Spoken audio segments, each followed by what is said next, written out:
So just prior to the gospel passage we just heard, Jesus has wrapped up a series of heavy teachings about the prodigal son who wanders far from home and is then welcomed back by his dad, about not being able to serve God if you are gaming the economic system to make yourself rich at the expense of others. You cannot serve both God and mammon, he said. And there's the story about the greedy rich man who would not heed Lazarus, the poor man at his gate. Teachings about never causing the little ones to stumble, and about forgiving each other over and over and over. It's a lot. And the disciples are overwhelmed. They really do want to live this new way, but they're not sure they have the necessary spiritual resources, not sure if they're up to the task. So in today's passage, they look outside themselves for help.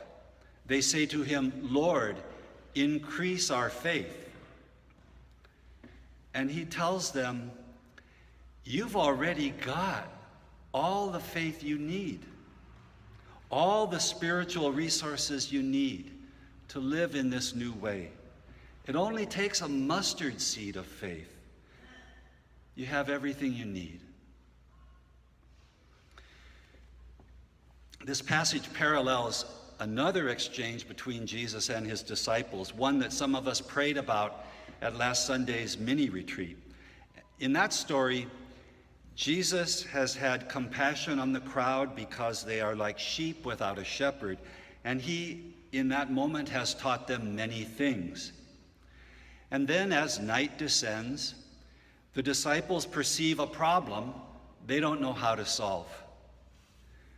"This is a deserted place," they say, "and it's getting very late. Send the crowd away to the surrounding country and villages so they can buy themselves something to eat." And Jesus responds to them rather sharply. "You give them something to eat." The disciples' immediate response is to focus on their lack. Are we to go and buy 200 denarii worth of bread? If the disciples are to feed people, they need more than they have. They must go and buy from others. They perceive the situation as impossible unless they bring in something from outside. When the disciples confront a new situation, they look at their own spiritual resources and find themselves lacking. It's understandable. It can be true for us. Standing against things like racism and misogyny and homophobia and all the mighty economic and political systems of our world, this can seem very overwhelming. It's like trying to uproot a mulberry tree with its vast and expansive root system and all its branches and commanding it to hurl itself into the sea. Maybe you wonder sometimes if you have the courage, the clarity of vision, the stamina to pull it off. But you do. Jesus tells you, you have everything you need. Everything you need. Jesus sees in us more than we see in ourselves.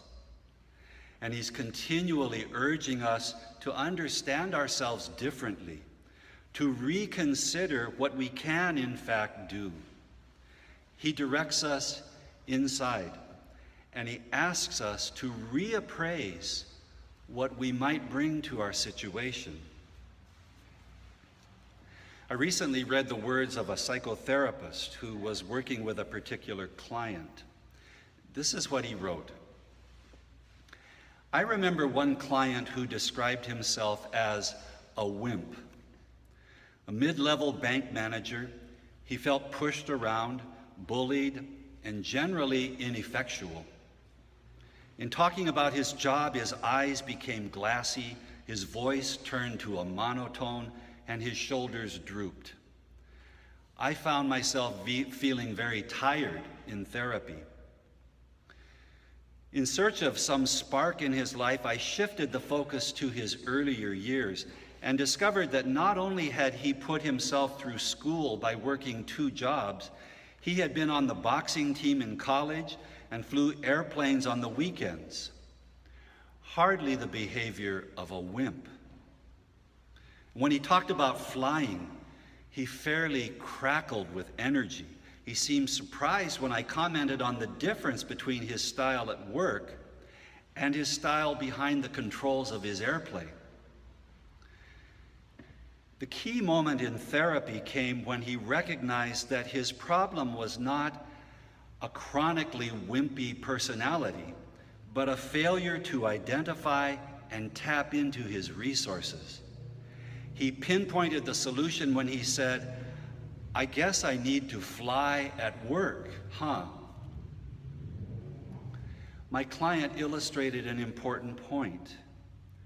People cannot cope with tools they do not believe they have.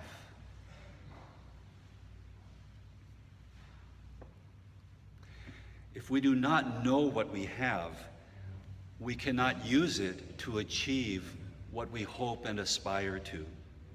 And Jesus in this passage is trying to convince his disciples, including us, that we're not wimps, but people who can fly into exploring a new and different world. Today we begin our stewardship season. There's an obvious practical side to all this stewardship conversation. We can't, as a matter of fact, maintain this beautiful sacred space without money. And we need money to pay our part-time staff, a music director, office administrator, your beloved vicar. But in addition to these practical concerns, which you'll hear more about later, this season is also an occasion for some profound and necessary spiritual work, because it raises some important spiritual questions. Whether we envision our lives through the filter of abundance or scarcity. Are we filled with gratitude? What kinds of persons do you and I want to be, hope to be? To what and to whom do we want to belong?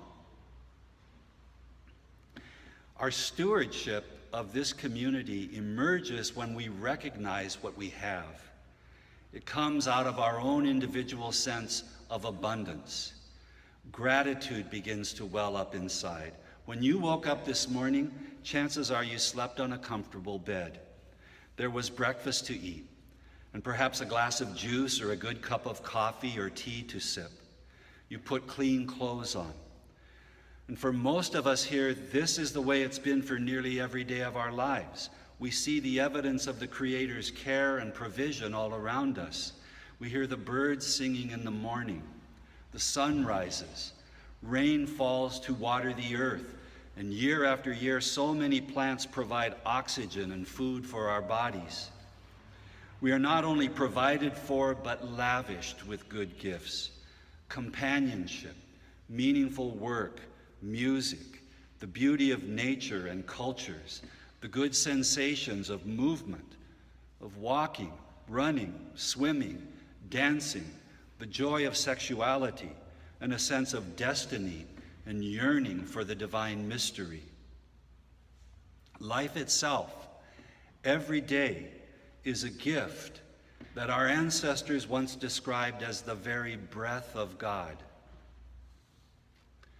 And we embrace this abundance of life by practicing gratitude and trust. This gratitude makes for a life that does not skimp, but throws itself generously and with gusto into this crazy and wonderful world. And it's out of that same sense of abundance and gratitude that we steward this crazy motley crew, our community here at St. John's, both financially and otherwise. This community, with all its beautiful array of skin colors, ages, sexual orientations, and economic classes, this beautiful sacred space where we and others come to pray and meditate, where our unhoused sisters and brothers find a quiet, safe place to sleep throughout the week. The things we do from here, distributing bags of fresh produce each Saturday morning, hosting a free community dinner twice each month, leading night walks to end neighborhood violence, and doggedly hold out the hope, despite all evidence to the contrary, that things can be different. Vigils for Emil Carr and other victims of police violence up at Mission Station, visits to City Hall, and meetings throughout the neighborhood to stem the displacement of families and seniors and fight for more affordable housing. At the foundation of our stewardship of this community and this sacred space are abundance and gratitude. These are at the heart of whatever else we may say about stewardship in these coming days. Jesus sees in us possibilities that we often fail to see in ourselves.